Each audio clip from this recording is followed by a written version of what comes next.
Hello po! Welcome sa ating kusina. For today's video, magluluto po ako ngayon ng pork broccoli. Ito po yung mga kailangan ko. Meron po ako ditong karne ng baboy na ibinabad ko na po sa kalamansi, paminta, toyo, oyster sauce at konting asukal. Ito naman pong broccoli, blinanch ko na po yan sa mainit na tubig. Pagkatapos, nilagay ko siya sa malamig na tubig. Ang una ko pong gagawin, magigisa ako ng bawang. Ayan.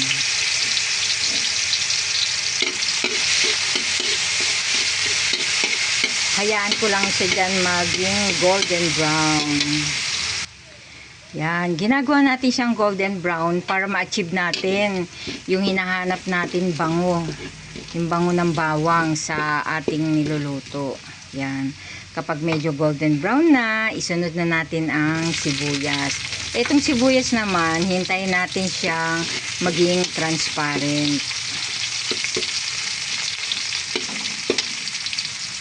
Kapag transparent na po ang ating sibuyas, ilalagay na natin ang ibinabad nating karne ng baboy.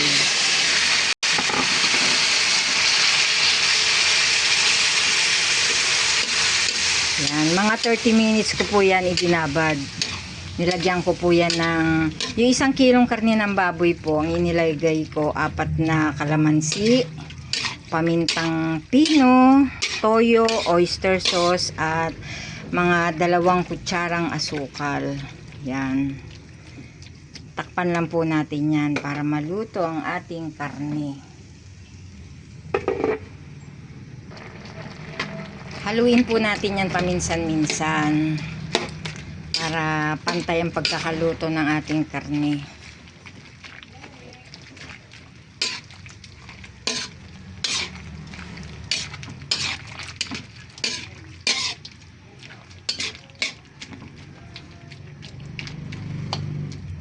Yan, tatakpan lang po ulit natin.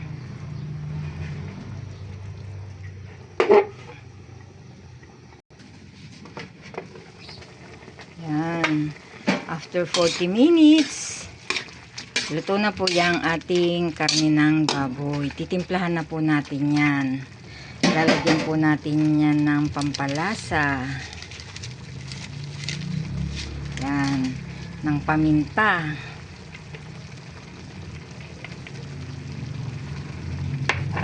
Ng asukal. Konting asukal lang po. Kasi nilagyan na natin kanina yung ibinabad natin na karne. Yan. At saka ilalagay na rin natin ang oyster sauce.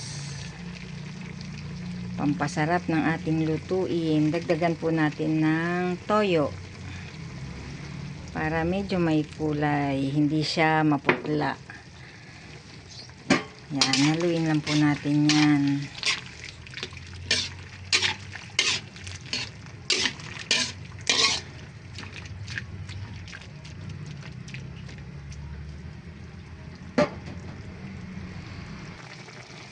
Lagyan din po natin yan ng slurry para maging malapot ang ating sabaw.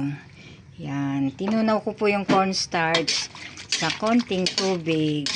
Pampalapot ng sabaw. Yan. Hayaan lang po natin siya kumulo. Maya-maya po lalapot na yung sabaw natin. Yan.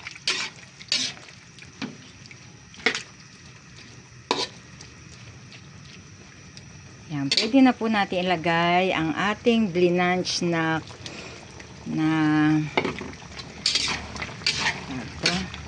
broccoli.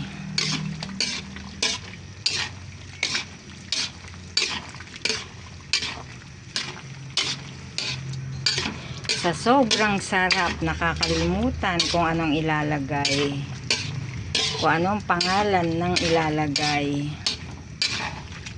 Yan. Sobrang sarap po kasi nito, mga mamshis. Try nyo po iluto ito. Yan. Siguro si Mister maagang uuwi kaya gusto niya matikman ang inyong pork broccoli. Yan. Luto na ang ating pork broccoli. Yan. Okay na to. Kain na po tayo.